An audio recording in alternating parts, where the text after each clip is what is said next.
Hello दोस्तों, कैसे हो आप सब लोग। उम्मीद करती हूँ आप सभी लोग अच्छे होंगे। तो आपका मेरे चैनल में स्वागत है।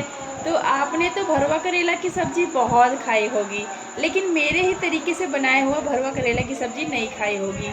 अगर आप भी बनाना चाहते हैं तो जल्दी से वीडियो को देखना शुरू कर दीजिए कि कैसे कैसे मैं भरवा करेला बनाती हूँ।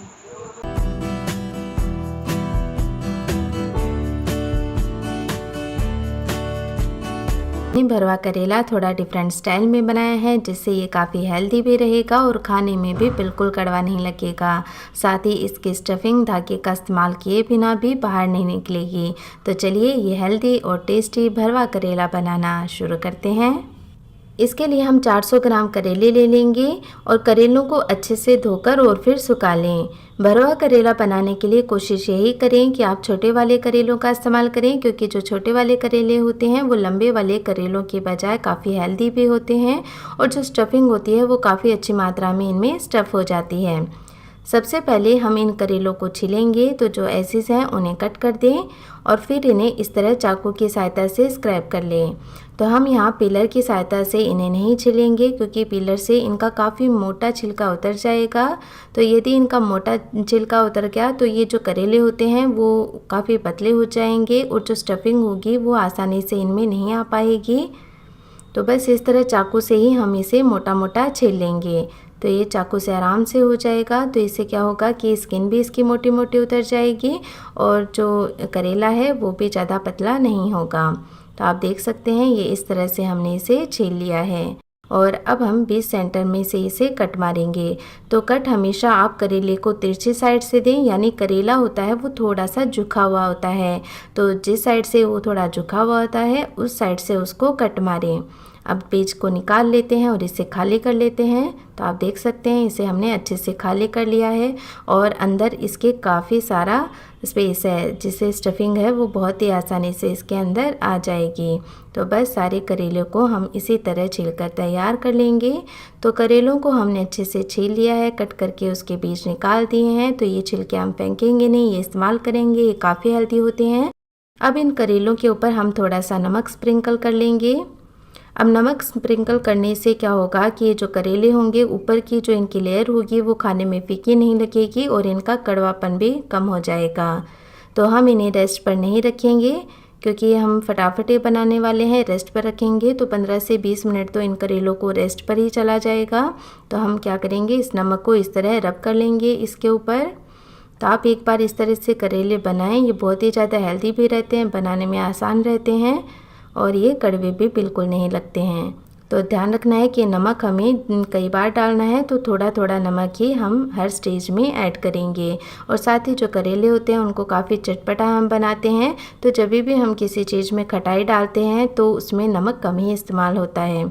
तो अब इन करेलों को स्टीम करने के लिए मैंने एक कढ़ाई के अंदर पानी गर्म कर लिया है और ऊपर एक स्टैंड रख दिया है। अब इस स्टैंड के ऊपर हम एक स्टीमर प्लेट रखेंगे और करेलों को इनके ऊपर सेट कर देंगे। स्टीम कर देने की वजह से करेले हैं वो थोड़े सॉफ्ट भी हो जाएंगे। तो तेल में बहुत ज़्यादा देर तक इन्हें नहीं पकाना पड़ेगा और बहुत ज़्यादा तेल का इस्तेमाल नहीं होगा। और दूसरा जो इनकी जो लेयर होती है उसमें भी कड़वापन नहीं आएगा। तो इन्हें 15 से 20 मिनट के लिए हम मीडियम फ्लेम पर स्टीम करेंगे। तब तक हम करेलों में भरने के लिए एक मसाला तैयार कर लेते हैं। तो इसके लिए हम एक पैन ले लेंगे। अब इस पैन के अंदर 2 बड़े चम्मच धनिया के पेस्ट डालेंगे, साथ ही डालेंगे 2 बड़े चम्मच सौंफ। तो दोनों की क्वांटिटी हमें बराबर लेनी है। और आधा, यानी जितना हमने धनिया और सौंफ लिया उसका आधा हम ले लेंगे जीरा। तो ये 1 बड़ा चम्मच जीरा ले लिया है। लो फ्लेम पर इन्हें रोस्ट कर लेते हैं। तो अब आप देख सकते हैं हल्का सा इनमें लाल कलर सा आ गया है और मसालों में काफ़ी अच्छी खुशबू आने लगी है, यानी ये मसाले हैं वो अच्छे से रोस्ट हो चुके हैं। और जब हम इस तरह से फ्रेश मसाला तैयार करके और फिर करेले में भरते हैं तो उसका तो टेस्ट ही अलग होता है। अब ये खड़े मसाले अच्छे से रोस्ट हो चुके हैं। तो इसी गरम पैन के अंदर हम डालेंगे आधा छोटा चम्मच कलौंजी, या जिसे मंगरेला भी कहते हैं। 1/4 छोटा चम्मच डालेंगे मेथी दाना, तो क्योंकि पैन गरम है तो इसी के अंदर ये रोस्ट हो जाएंगे और बहुत ज़्यादा इन्हें रोस्ट भी नहीं करना है, नहीं तो जो मेथी दाना होता है उसका कड़वापन आने लगता है। तो इसी गरम पैन के अंदर हम इन्हें रोस्ट कर लेंगे। तो ये अच्छे से रोस्ट हो चुके हैं, अभी काफ़ी गर्म है ये, तो इन्हें हम ठंडा होने के लिए रख देते हैं। तब तक हम बाकी स्टफिंग की तैयारी कर लेते हैं। तो एक पैन के अंदर हम 1 बड़ा चम्मच तेल गरम कर लेते हैं। आप इसे सरसों के तेल में भी बना सकते हैं, सरसों के तेल में ये और भी टेस्टी बनेंगे। चुटकी भर इसके अंदर हींग ऐड करेंगे और अब इसके अंदर जो छिलके हमने हटाए थे वो डालेंगे, साथ ही जो बीज हमने लिए थे वो भी ऐड कर लेंगे और मीडियम फ्लेम पर इन्हें हम पका लेते हैं। तो जब हम इन्हें तेल के अंदर रोस्ट कर लेंगे तो इनका कड़वापन है वो कम हो जाएगा।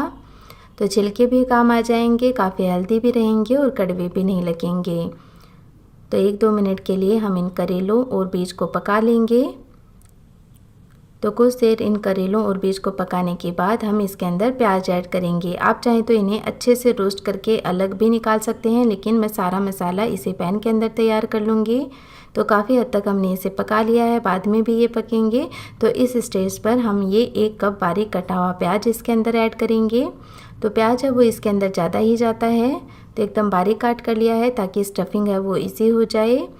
तो अब प्याज को भी मिक्स करते हुए हम पका लेते हैं। प्याज करेले के छिलके वगैरह को कुछ मिनट पकाने के बाद इसके अंदर लहसुन का पेस्ट भी ऐड करेंगे। तो लहसुन को भी हमें पकाना है, तो इसी स्टेज पर हम लहसुन को ऐड कर देंगे, तो ये भी अच्छे से पक जाएगा। तो पहले हम मिक्स कर लेते हैं सारी चीज़ों को। इन्हें मिक्स करने के बाद अब इसके अंदर हम स्वाद अनुसार नमक डालेंगे। तो नमक हमें कम ही इस्तेमाल करना है क्योंकि हम करेलों के ऊपर भी नमक लगा चुके हैं। साथ ही 1/4 छोटा चम्मच हल्दी पाउडर इसके अंदर डालेंगे। तो जब नमक और हल्दी के अंदर ये स्टफिंग हम पकाएंगे तो ये बिल्कुल भी कड़वी नहीं लगेगी और जल्दी से ये पककर तैयार भी हो जाएगी। तो नमक और हल्दी के साथ इस स्टफिंग को हम पका लेते हैं जब तक कि ये थोड़ी सूखी सूखी ना लगने लगे। तब तक हम करेलों को भी चेक कर लेते हैं। तो करेले अच्छे से स्टीम हो चुके हैं, आप देख सकते हैं इनका कलर चेंज हो गया है, ये काफ़ी सॉफ्ट लगने लगे हैं। तो हमें इसे 60 से 70% ही पकाना है क्योंकि बाकी का हम इसे तेल में पकाएंगे। तो बस हम इन्हें एक प्लेट में निकाल लेते हैं और थोड़ा ठंडा होने देते हैं। तो जब तक करेले ठंडे हो रहे हैं इधर पैन में हमारा मसाला भी बनकर तैयार हो जाएगा। तो आप देख सकते हैं ये काफ़ी क्रिस्पी सा लगने लगा है। तो अब हम इसके अंदर डालेंगे लाल मिर्च का पाउडर।